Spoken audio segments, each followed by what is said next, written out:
first thing you want to do before working on any electrically driven air compressor is to make sure the compressor itself is turned off,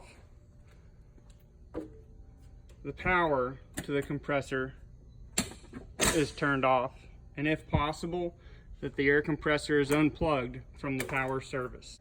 Once you feel you're sure that you've turned off the power to the compressor and disconnected any additional power sources that might operate the air compressor, you want to use your multimeter or an amp probe to check to make sure that you are sure that there is no power being delivered to the air compressor. Use your multimeter to make sure that you don't have any operational power going to the compressor systems. Once you have verified this, you can move on to the next step of draining the tank or system pressure to make sure that the compressor is safe to operate.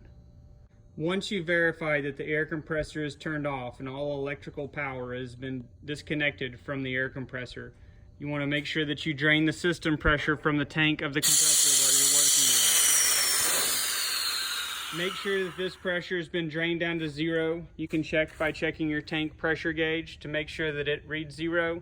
You can also check by pulling the tank safety valve to also make sure that there is no pressure left in the tank. The tank safety valve is typically located somewhere near the gauge. Once you've checked all these things, your compressor is now safe to work on. In this video, we're going to show you the difference between check valves used on reciprocating air compressors.